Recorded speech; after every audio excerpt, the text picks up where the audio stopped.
날씨가 많이 쌀쌀해졌습니다. 쌀쌀한 가운데서도 또 하나님의 은혜가 풍성할 수 있는 그러한 날이 될 수 있기를 소망합니다. 사도 바울은 이제 에베소에 편지를 보내면서 1장과 2장에 걸쳐서 여러 가지 이야기들을 했습니다. 구원받은 백성에 대해서 하나님의 그 창조 전에, 창세 전부터 우리를 향한 그 구원의 계획에 대해서도 하나님의 관점에서도 바라봤고, 또 죄인된 우리의 인간의 모습에서도 바라보았습니다. 그리고 이제 그 내용을 이제 끝내고 3장에 들어와서 오늘 본문에서 시작이 이렇죠. 이러므로 라고 시작을 합니다. 그러니까 이제 앞에 기록되어 있는 2장과 3장의 내용이 연결되는 거죠. 앞에서 내용을 이렇게 말했으니까 이러므로. 그래서 다시 이제 그 2장 전체의 내용을 한번 간략하게 살펴보려고 하는데요. 2장에서는 먼저 이방인들의 상태가 어떠했었는지 그 전부터 시작합니다. 그 상태는 허물과 죄로 인하여서 죽었었던 존재이다. 이스라엘 나라 밖에 있었기 때문에 언약의 약속도 없었고 또 외인이었다. 따라서 소망이 없죠. 하나님도 없었던 자들이라고 뼈를 때리고 있습니다. 그런데 그런 절망적인 존재였으나 이제는 하나님과 화평을 이루게 되었습니다. 하나님과 화평을 이루었고, 이전에는 감히 상상할 수 없었던 그 유대인들과도 함께 어울릴 수 있는 존재가 된 거죠. 완전히 새로운 사람이 되었습니다. 새로운 사람, 삶에 조금 형편이 나아졌다라는 그런 개념이 아니라요, 완전히 뒤집어진 거죠. 유대인과 같이 동일한 시민의 특권을 가지고 있고요, 또 하나님의 가족이 되었습니다. 무엇보다도 거룩한 성전이 되어가는 존재라고 이렇게 설명을 했습니다. 그러니까 단순히 한 개인의 구원을 넘어서 원수가 그리스도 안에서 하나가 되어지고 하나님의 영광이 임하면서 이전에는 감히 상상할 수 없었던 가장 존귀한 인생으로 변화가 된 것입니다.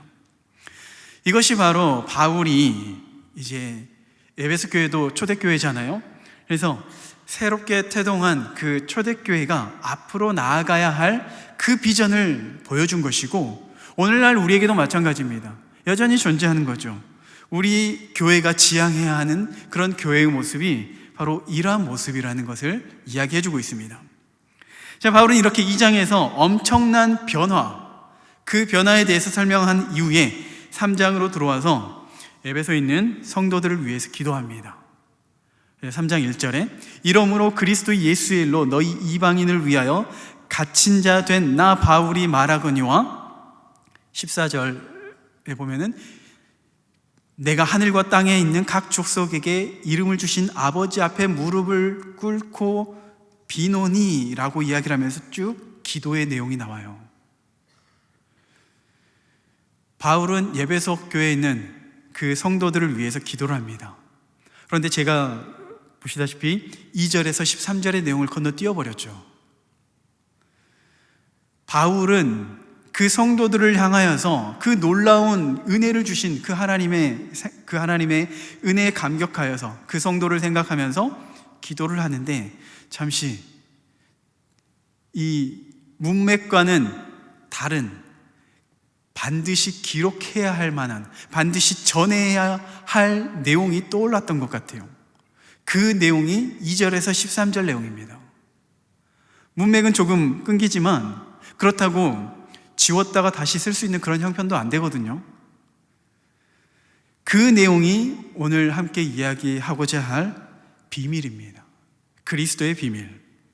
사실 이 비밀은 1장에서도 언급되었습니다. 1장 9절에서 10절에 그 뜻의 비밀을 우리에게 알리신 것이요 그의 기뻐하심을 따라 그리스도 안에서 때가 찬 경륜을 위하여 예정하신 것이니 하늘에 있는 것이나 땅에 있는 것이 다 그리스도 안에서 통일되게 하려 하심이라.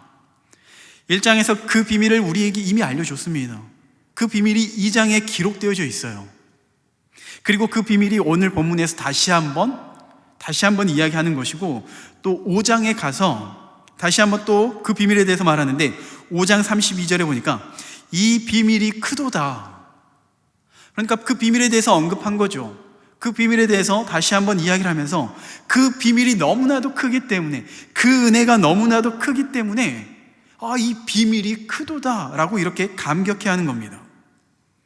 그 비밀의 내용은 앞에서도 보았듯이 이방인을 향한 하나님의 계획, 그리스도 안에서 이방인과 유대인이 한 몸이 되고 교회가 되어서 하나님의 은혜에 참여하게 된다는 그 사실입니다.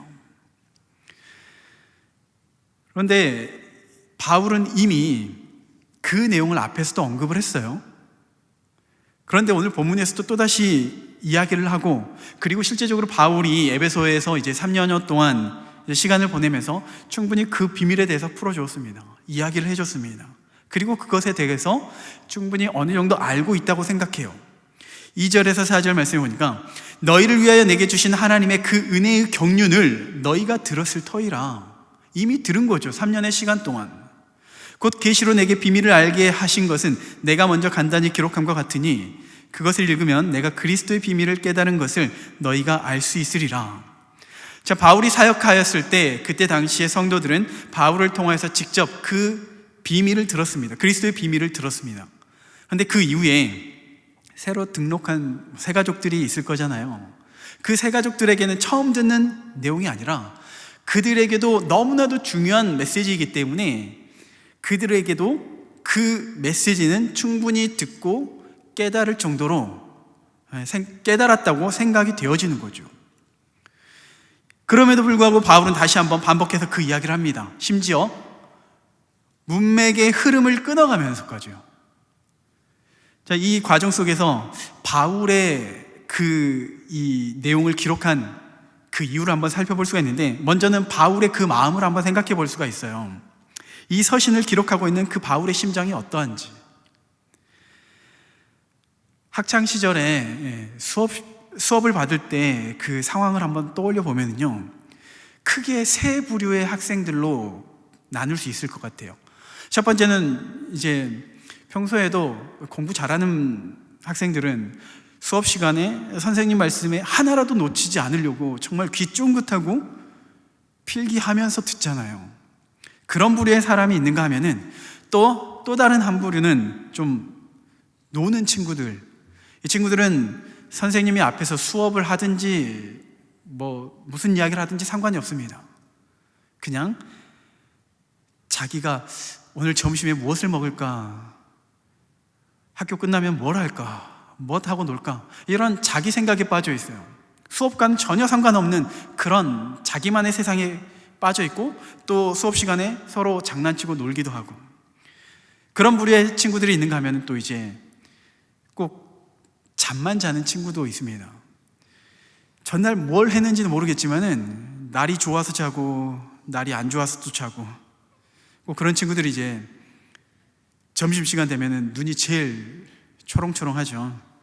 어쨌든 이런 많은 부류의 사람이 있는데, 선생님이 수업 중에 수업을 잘 듣고 있는 그 우등생들을 바라보면서 수업을 하시죠, 처음에는. 그런데 어느 순간에 집중하고 있지 않는 그 학생들에게 집중 좀 해라, 칠판을 치면서 모든 학생들에게 자고 있는 애도 깨워가지고 집중시킵니다. 그리고 이미 앞에서 설명했던 내용을 또다시 설명을 해요. 우등생의 입장에서는 2번 듣는 거죠. 이미 알고 있는 사실이죠. 그런데 집중 안 하는 친구들의 입장에서는 처음 듣는 이야기인 것처럼 여겨지는 거죠. 이렇게 선생님이 집중하지 않는, 졸고 있는 그 아이를 깨워가면서까지 재차 설명하는 이유가 무엇이겠습니까? 시험에 나온다는 거죠. 그만큼 중요하다는 거죠. 한 문제라도 더 많은 학생들이 이 중요한 내용을 알아서 암기해서 시험 점수가 조금 더 잘 나오길 바라는 선생님의 배려인 거죠. 마치 바울의 심정이 그런 것 같아요. 이미 많은 사람들이 알고 있습니다.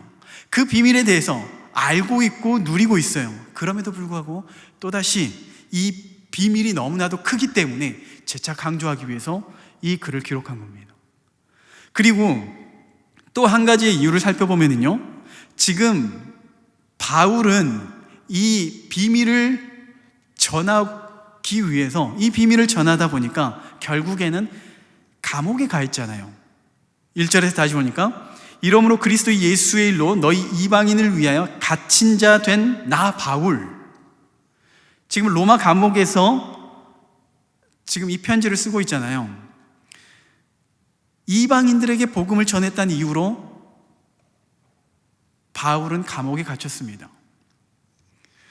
그리고 이방인들을, 이제 이건 오해이기도 하지만은 이방인을 예루살렘 성전에 데리고 들어왔다는 그 오해로 인해서 또 감옥에 갇히기도 했는데, 사도행전 21장 27절에 보니까 아시아로부터 온 유대인들이 성전에서 바울을 보고 모든 무리를 충동하여 그를 붙들고 외치되 이스라엘 사람들아 도우라, 이 사람은 각처에서 우리 백성과 율법과 이곳을 비방하여 모든 사람을 가르치는 자인데 또 헬라인을 데리고 성전에 들어가서 이 거룩한 곳을 더럽혔다 하니. 그러니까 바울이 지금 복음을 전하는데 그것은 유대인을, 그리고 율법과 성전을 더럽혔다고 생각하는 겁니다. 그래서 그로 인하여서 재판을 받았고 지금 로마의 감옥에까지 가게 된 겁니다.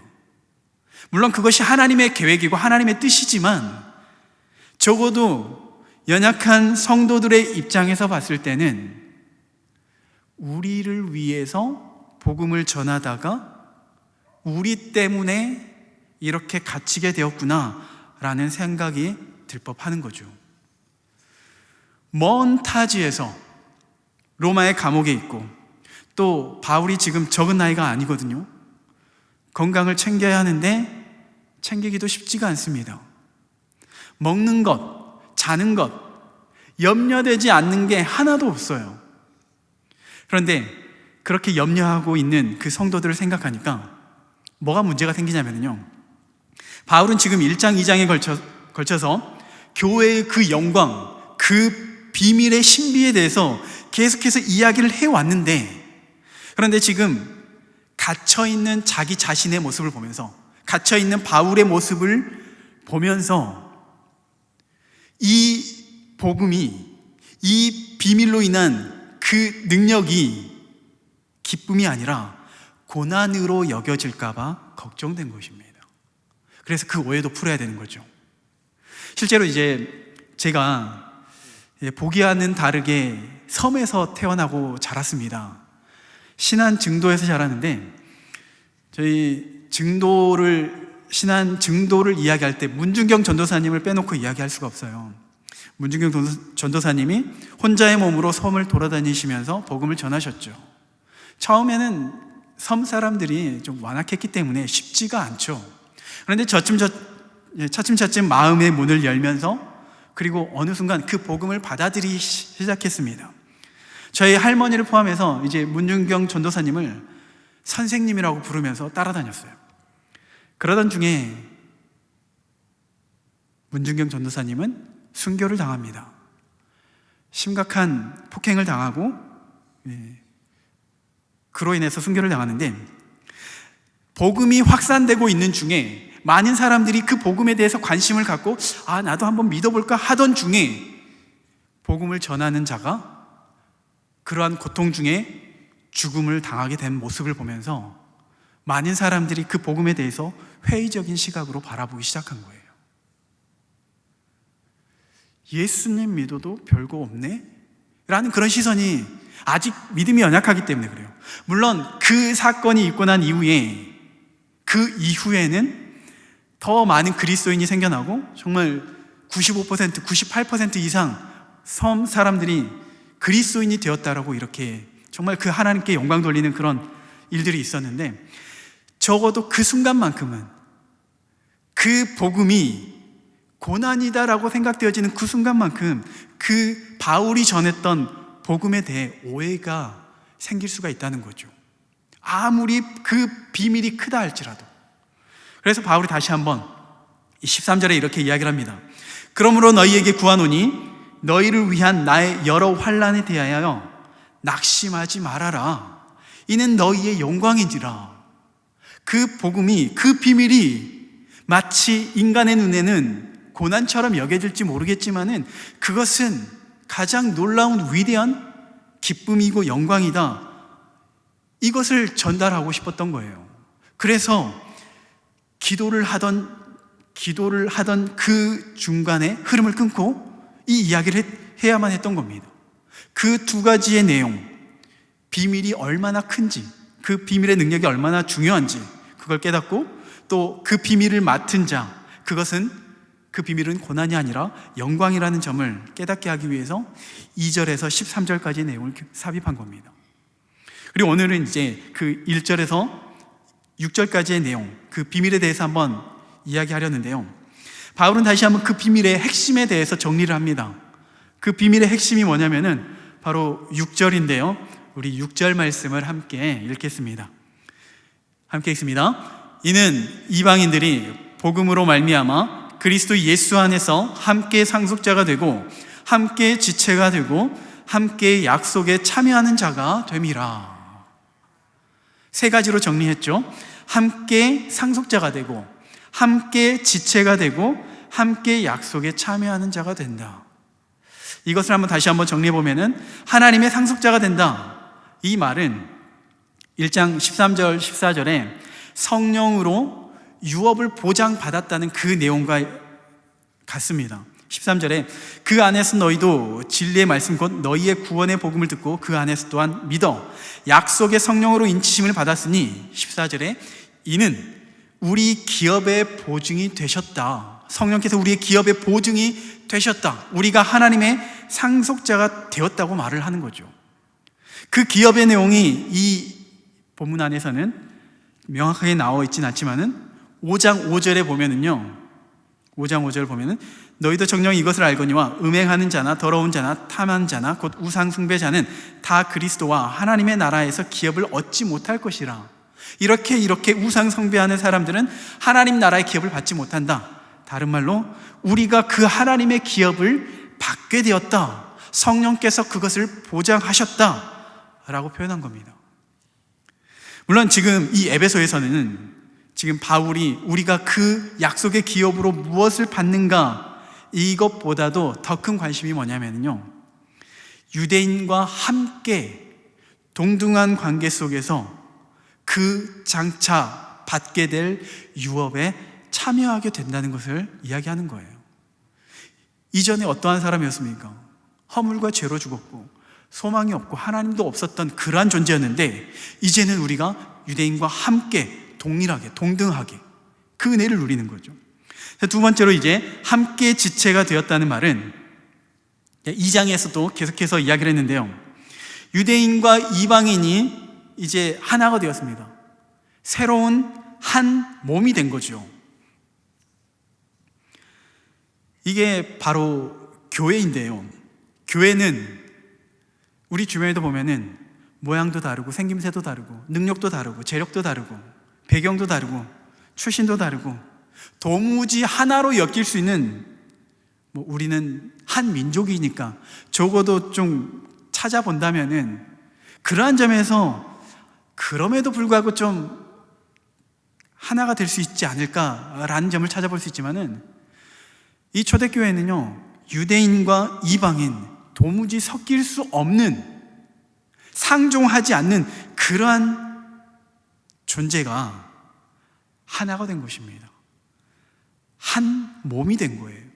그게 어떻게 해서 가능하게 되어질까? 어떻게 원수되었던, 나와 아무런 상관이 없던 그 사람과 한 몸이 되어서 하나님의 영광을 나타낼 수 있을까? 그것이 우리 안에 그리스도의 사랑이 있기 때문에 그렇습니다. 내 안에 어떤 능력이 있고 소위 우리가 착하기 때문에 내가 저 사람과 좀 교제하고 좀 안아주고, 이게 아니라요, 우리 안에 그리스도의 사랑이 있기 때문에 이 모든 것을 감당할 수 있게 되는 겁니다. 세상에요, 참 많은 공동체들이 있습니다. 많은 공동체들이, 모임들이 있어요. 그 모임 속에서 같은 목소리를 냅니다. 분명히 정말 저 모임은 절대 깨질 것 같지 않은 그런 모임도 눈에 보이기도 해요. 그런데 결국에는 세상의 공동체는요, 나에게 피해가 있으면, 나에게 손해가 있으면은 와야 될 수밖에 없습니다. 더 나아갈 수가 없어요. 어제의 친구가 오늘의 적이 될 수 있는 게 세상의 공동체라는 거죠. 나의 이익을 쫓아 나아가기 때문에. 그러나 우리는 그리스도 안에 있기 때문에, 그리스도의 사랑이 우리 안에 있기 때문에 옆에 있는 지체들과 한 몸이 될 수가 있었다는 겁니다. 그리고 세 번째는 바울은 이제 이방인 신자가 하나님의 약속에 함께 참여한다라고 설명하죠. 일단 예수 그리스도를 믿는 우리는요, 하나님의 백성이 되었기 때문에 많은 약속들을 우리에게 제공을 하고 있습니다. 그런데 본문에서는 이 약속이라는 말이 단수로 기록되어 있어요. 그러면 그 많은 약속 중에 무엇을 우리에게 약속을 주시는 것일까?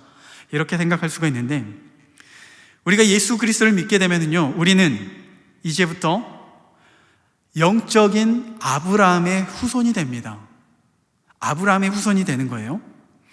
그리고 하나님께서 아브라함에게 주셨던 그 약속이 아브라함에게만 해당되는 것이 아니고, 아브라함의 육신의 혈통인 유대인에게만 해당되는 것이 아니고, 이방인인 영적인 후손인 우리에게까지 이제 그 약속에 참여하게 되는 거예요. 갈라디아서 3장 28절 29절입니다. 너희는 유대인이나 헬라인이나 종이나 자유인이나 남자나 여자나 다 그리스도 예수 안에서 하나이니라. 너희가 그리스도의 것이면 곧 아브라함의 자손이요 약속대로 유업을 이을 자니라. 아브라함에게 주셨던 그 약속에 우리가 참여하게 된다는 거죠. 이것이 바로 우리 인간이 누릴 수 있는 가장 위대하고 놀라운 복입니다. 세상에서 결코 찾을 수 없는, 가질 수 없는 그 놀라운 그 복이 우리에게 임한다는 거예요. 이게 바로 바울이 이야기하는 비밀입니다. 그 비밀이, 그 놀라운 일이 그러면 우리에게 어떻게 해서 이루어지는가? 그 중요한 내용이 어떻게 해서 이루어지는가가 중요한 거잖아요. 다시 6절 말씀에 보면은 이는 이방인들이 복음으로 말미암아 그리스도 예수 안에서, 가장 중요한 것은 그리스도 예수 안에서라는 거죠. 오전에 이제 목사님께서도 말씀하셨는데요, 하나님께서 창세 전에 우리를 계획하셨습니다. 창세 전부터 우리를 구원하시기로 작정하셨어요. 예수 그리스도 안에서요. 그리스도 안에서 우리를 사랑하시고 우리에게 은혜를 베푸시는 겁니다. 우리를 구원하시는 거예요. 그리스도 안에서. 복음을 듣고 이제는 그 예수 그리스도 안에 있을 때 이러한 놀라운 일이 우리 안에 일어나게 된다는 거죠. 이것을 다른 표현으로 하면은 우리는 그리스도와 연합을 통해서, 그리스도와의 연합이 먼저 이루어지는 거죠. 그리고 그 그리스도 안에서 한 지체 한 지체가 연합하게 되는 겁니다. 연합하게 되어서 그리스도의 몸, 교회로 이루어지게 되는 겁니다. 이게 교회의 모습인 거예요. 그리고 그 교회에는 하나님의 놀라운 은혜와 역사가 이루어지는 거죠. 그래서 사실 잘 보면은요, 구원과 관련된 이야기가 나올 때는 매번 공동체와 함께 이야기를 해요. 교회와 함께 이야기를 해요. 오늘 본문에서도 그 6절 안에서도 혼자 상속자가 되는 것이 아니라 함께란 단어를 사용해요. 함께 지체가 되는 겁니다. 우리 중에 누구는 빼고 누구는 마음에 안 드니까, 생각이 다르니까, 이게 아니라요, 그리스도 안에서 함께, 그리고 그리스도 안에서 함께 그 약속에 참여하게 된다는 겁니다. 구원은 나 혼자 이루어지는 것이 아니에요. 나 혼자만을 원하셔서 우리의 개인에게만 구원을 주시는 것이 아니라 교회 안에서 구원을 이루어 가시는 겁니다. 예수 그리스도를 영접한 구원받은 백성이 그래서 한 몸으로, 교회로 이루어진다는 것이 너무나도 중요한 거예요. 이렇게 해서 비밀에 대해서 한번 살펴보았는데요, 이 비밀, 여러분들에게 제가 비밀을 들려드렸는데 이 비밀을 듣고서 놀라신 분 계신가요? 비밀이 비밀인가요? 이미 우리가 알고 있었고 들어왔었고 누리고 있었던 것인데 이것을 왜 비밀이라고 할까요? 보통 우리가 생각하는 비밀은요, 영어에서 시크릿이라고 하죠. 이 비밀은 절대 알려져서는 안 됩니다. 알려져서는 안 돼요. 주위에 이런 이야기를 하는 사람이 있어요. 내 말 한마디면 그 사람 끝이야. 뭔가 그 사람의 들추어져서는 안 될 비밀을 가지고 있는 거죠. 만약 복음이, 바울이 전한 비밀이 정말 시크릿이라면은 어쩌면 우리는 이 자리에 없을 수도 있어요. 비밀이기 때문에. 그런데 본문에서 말하는 바울이 전하는 이 비밀은요, 시크릿이 아닙니다. 무스테리온이라는 단어인데요. 무스테리온, 영어로는 미스테리입니다. 미스테리 많이 들어보셨죠? 미스테리도요, 처음에는 감추어져 있어요. 이게 뭔가 싶어요. 그런데 시크릿과의 차이점이 뭐냐면은, 미스테리는요, 호기심을 자극합니다. 물론 시크릿도 안 좋은 의미에서 자극하긴 하지만은, 어쨌든 호기심을 자극하고 궁금증을 유발하면서 하나씩 베일이 벗겨집니다.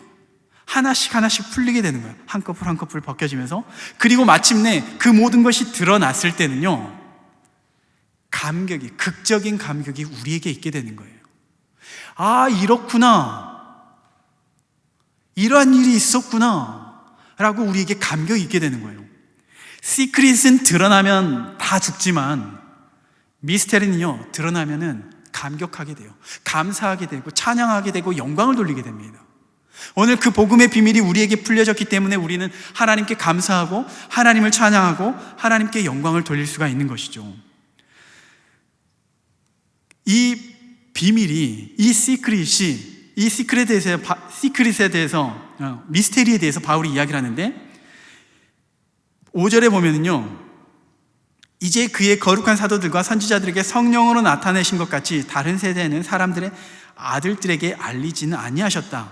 자, 이게 무슨 말이냐면은, 이 복음의 비밀이 이전에는 감추어졌었다는 거예요. 미스테리로 감추어져 있었다는 거예요. 그 이전에 어땠는지 9절에 보면은요, 영원부터 만물을 창조하신 하나님 속에 감추어졌던 비밀의 경륜. 그러니까 순서대로 하면은 창세전부터 하나님이 그리스도 예수 안에서 우리를 구원하시기로 작정하셨잖아요.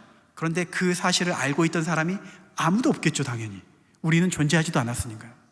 그런데 구약에 이제 들어서 선지자들을 통해서 조금씩 풀어내기 시작한 겁니다. 그리고 신약에 이제 예수님께서 오시고 나서, 아, 그때 그 말씀이 이 말씀이구나, 그 비밀이 더 선명하게 밝혀지는 겁니다. 그러니까 하나님의 구원의 계획이 어느 날 갑자기, 그러니까 예수님께서 도저히 안 되겠다, 내가 이제 이 땅으로 와서 이제 그 비밀을 알려줘야겠다, 이렇게 해서 구원을 해야겠다, 이게 아니라 이미 창세 전부터 조금씩 그 구원의 계획이 드러나고 있었다는 거죠. 이미 유대인들에게도 그 구원의 비밀에 대해서 알려주고 있었다는 거죠. 그러고 보니까 창세기 3장 15절에 보니까 여자의 후손에 대해서 이야기를 하거든요. 메시아에 대한 약속을 이미 약속하셨어요. 그리고 창세기 12장에 보니까 아브람, 유대인의 아버지잖아요. 그 아브람에게 주신 하나님의 약속의 말씀이 뭐냐면은, 창세기 12장 3절 하반절에 보니까 땅의 모든 족속이 너로 말미암아 복을 얻을 것이라.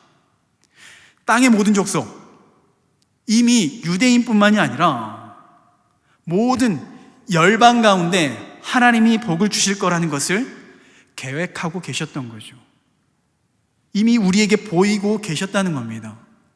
그런데 우리는 그것을 깨닫지 못했다는 거죠. 구약에서는 계속해서 그런 이방인들을 향한 구원의 메시지가 기록되어져 있었죠. 그러나 유대인들은 그것을 부정하고 외면하고 관심이 없었을 뿐입니다. 그리고 예수님께서 십자가에서 죽으시고 부활하신 이후에 사도들을 통하여서 성령께서 임하셔가지고 이제 사도들을 통하여서 그 비밀이 드러나게 되는 거죠. 그래서 바울이 아까 고백했던 것처럼 이 비밀이 크도다 라고 고백하는 겁니다.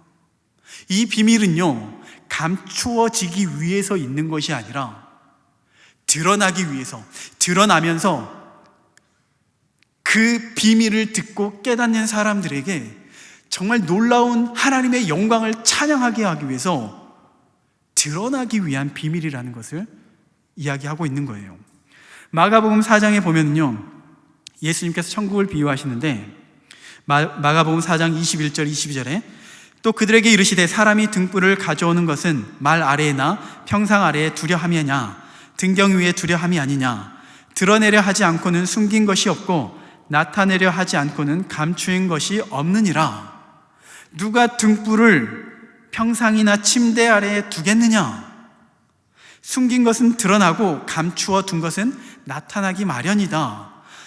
천국에 대한 비밀, 그 비밀이 꼭꼭 숨기기 위해서 감추어져 있는 것이 아니라 조금씩 드러나야 하는 미스테리라는 것을 이야기하는 것이죠. 우리가 지난주에 새생명 축제를 했던 그 이유가 뭐냐면요, 우리는 그 복음의 비밀을 이미 알고 있습니다. 그 복음의 비밀을, 그 은혜를 누리고 있어요. 감사하며 찬양하고 있어요. 그런데 그 비밀은요, 드러나야만 합니다. 계속해서 드러나야만 해요. 여전히 예수님을 모르는 그 사람에게, 하나님을 모르고 절망 가운데 있는 그 사람에게 그 복음의 비밀, 그 복음의 신비를 전하여서 함께 기뻐하고 함께 은혜를 누리고자 새생명 축제를 우리가 준비하는 거죠. 자, 그러면요, 자, 우리가 새생명 축제를 이제 여러 날 동안 우리가 준비했는데 새생명 축제가 끝났으니까 그 비밀은 이제 어떻게 할까요? 다시 금고에 가둬놓고 내년 내년 새생명 축제까지 기다렸다가 그때 꺼내시겠습니까? 그 복음은요, 계속해서 드러나야 합니다. 그 비밀이 우리 안에서 머문 채로 우리 안에서 감추어진다면요, 우리는 속병이 날 겁니다. 하나님의 은혜를 누릴 수가 없죠. 그런데 우리 안에 있는 이 복음의 비밀은요, 전하면 전할수록 또 이 복음을 누리는 사람이 많아지면 많아질수록요, 그 기쁨과 감격이 더 커질 수밖에 없습니다. 바라기는 이 복음의 비밀이 우리 안에 감추어져 있지 않고 조금씩 풀려 나아갈 수 있기를 소망합니다. 특별히 새생명 축제가 끝났지만은 또 우리 추수감사 축제가 있잖아요. 또 연말에 우리 송구영신 예배, 송년음악회를 또 준비합니다. 얼마든지 태신자들에게 가볍게, 그러나 정말 진심을 다하여서, 정성을 다해서 그들을 초청할 수 있는 자리가 준비가 되었어요. 우리는 그 비밀을 무덤까지 감추는 것이 아니라 조금씩 풀어내야 합니다. 우리의 입술을 열어서 복음을 전해야 되고요, 우리의 삶을 통하여서 그리스도인은 저 사람이 믿는 뭔가가 있다, 그 비밀을 그들에게 풀려질 수 있는 그런 은혜의 통로가 되기를 간절히 소망합니다.